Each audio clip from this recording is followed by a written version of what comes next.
Welcome and thank you for making the time to attend my presentation.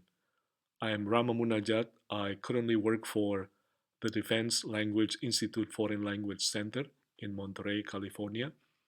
Before I start, I'd like to mention that the content of my discussion does not in any way represent the point of view of my institution.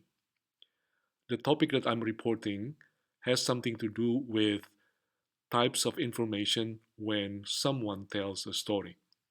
And it also has something to do with how languages usually differentiate these types of information.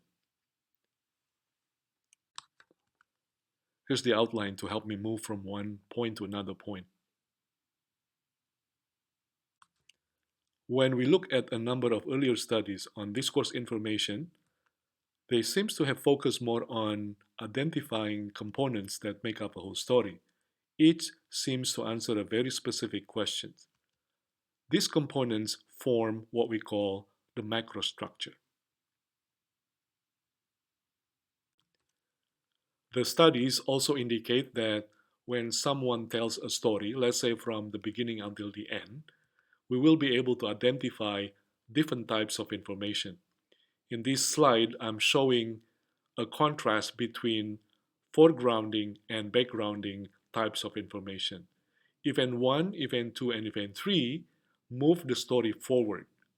These events represent the main storylines or foregrounding type of information.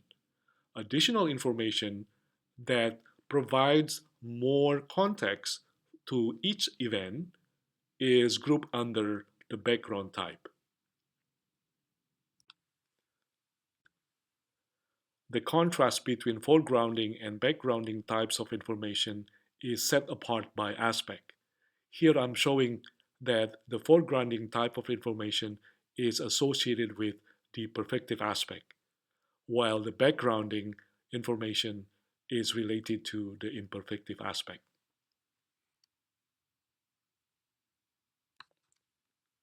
By the way, the distinction between the foreground and background types of information that we just discussed actually suggests one of the two basic approaches used in analyzing discourse information levels. The second approach sees discourse information as a multi-level structure consisting of background, foreground, and peak. Peak itself is referred to the culmination point in a story or a climax. Additionally, it is important to mention that the multi-level approach uses both aspect and tense in its analysis.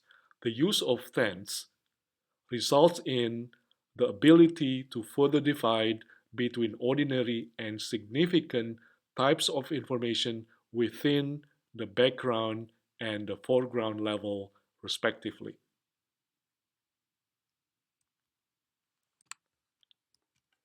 Here are examples of studies that applied either the first approach or the second one.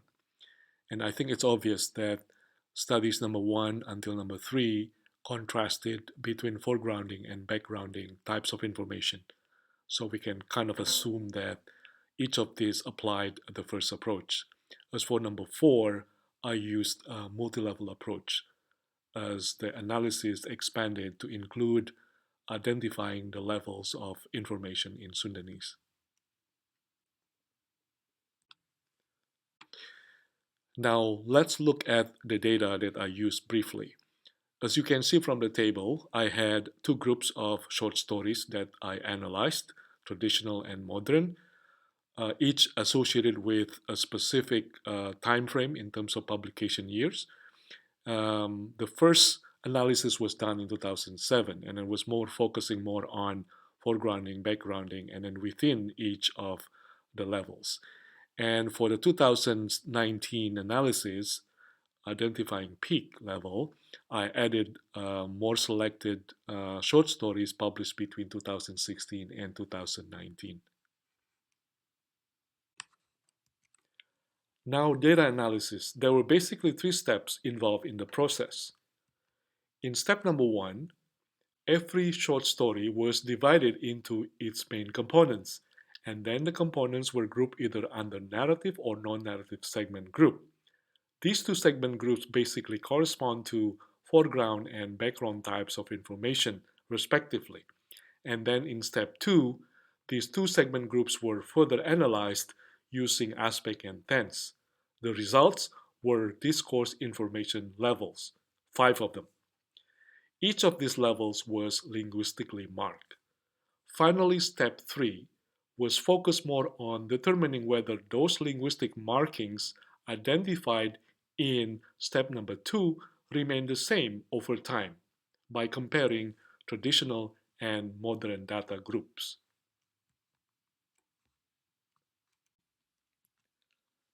Now, here are the findings. So, the analysis seems to indicate that Indonesian has a multiple level discourse information structure. This means three things. Number one, Indonesian distinguishes between foreground and background types of information. Number two, the language also further divides the background and the foreground into ordinary and significant types. And number three, Indonesian considers peak as an independent discourse information level. In the coming slides, I would like to provide simple illustrations for each of these levels. Now let's start with the ordinary background information level. This level usually includes 5 elements of information, and these elements generally appear as descriptions of time, location, introduction of characters, minor events, and evaluative commentaries. As you can see in this example, lines A to C, they are basically introducing 4 of the elements that I just mentioned. And it is also important to emphasize that these lines do not move the story forward. Instead, they are building a setting for what is to come.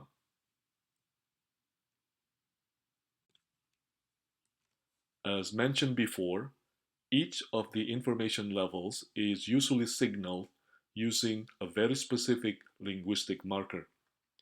In this case, the Indonesian data show that the language uses both overt and underlying markers.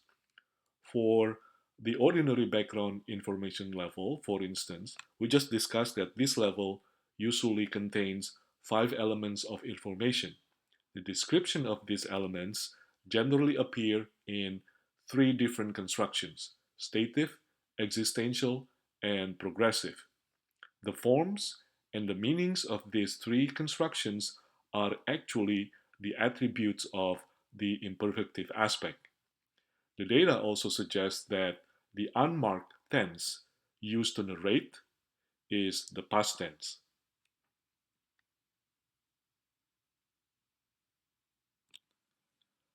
Now, let's talk about the significant background information level.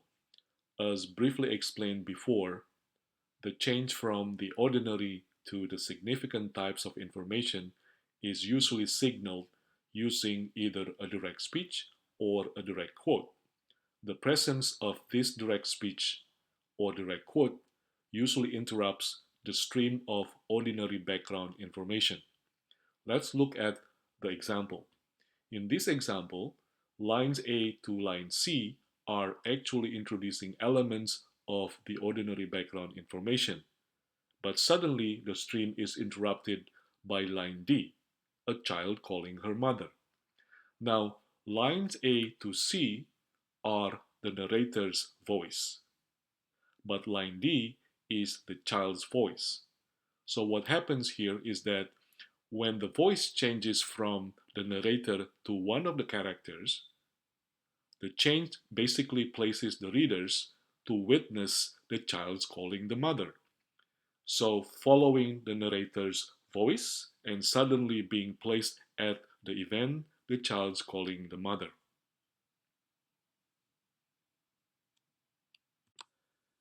In addition to what I just mentioned, the change from the ordinary to the significant types of information also implies 2 other things. One, a switch in terms of time frame, and 2, a switch in terms of deixis. Let's look at the example.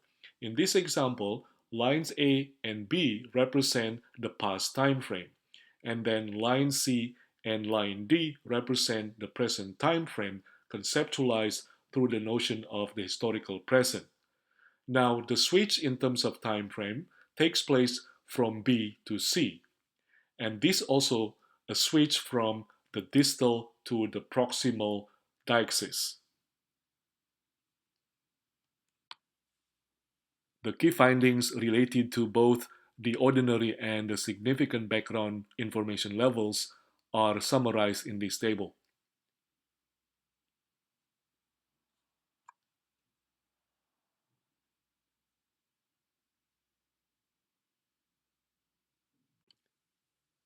Now let's talk about the ordinary foreground information level. This level consists of action-oriented events that move a story forward.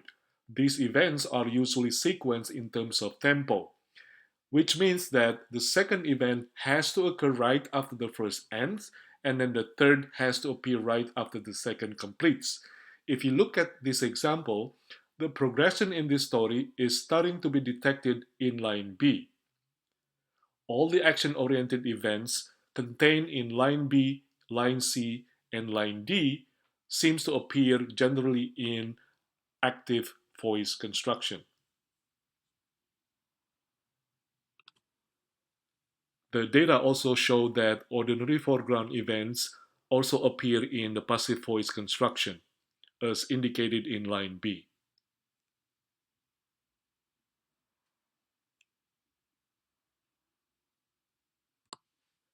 The change from the ordinary to the significant types of information in this level is also signaled by the presence of either a direct speech or a direct quote, which interrupts a series of ordinary foreground events. If you look at the example, that switch is also related to a switch in terms of time frame, which is from the past tense to the historical present, and so implying a switch in terms of deixis, which is from distal to proximal. Now, looking at this table, I'd like to draw your attention to the overt and underlying markers. The ordinary foreground events, as indicated in the previous examples, appear in both active and passive voice constructions. And then, if you recall, these events are usually sequenced based on tempo, in which the second appears right after the first ends, and then the third occurs right after the second completes. So, this notion of completion is related to the perfective aspect. As for the past tense, we know that the unmarked tense of the narratives is the past tense. Now, the peak level. The data show that Indonesian reveals the peak through two stages, the pre-peak and the revelation of the highest point. The prefix stage sets the circumstances for that revelation to take place, and the prefix stage is characterized by a build-up intention which leads to the moment of that revelation. This example describes a school-aged son being confined to the bedroom by the mother after he violated the command from the father. Now he was waiting for the father to come home from work, and he was wondering how the father would react after finding out what he did and what type of punishment that the father would give him. The tension starts to increase as soon as the son heard the father's arrival and then heard him talking to his mother. And then the father came to his bedroom, sat at the end of his bed, and looked at him without saying anything. Now, what the readers have been wanting to find out are two things: how the father would confront the son, and what the father would do afterward. The answer to the first question can be found in line H, in which the father confronts the son, and in line I, the son acknowledges. As for the second part of the question, the answer can be found in lines K, L, and M.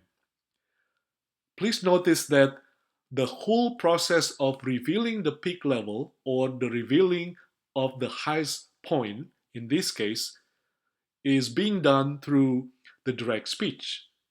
And then also notice that in line J, there is an ordinary foreground event. In other words, the revelation of the peak level in Indonesian is denoted through using the combination of overt and underlying markers. Once again, here are all the 5 discourse information levels in Indonesian. As you can see, each of the levels is signaled using both overt and underlying markers. And for the peak level, as mentioned a moment ago, it resorts to a combination of multiple linguistic markers, including the concentration of characters.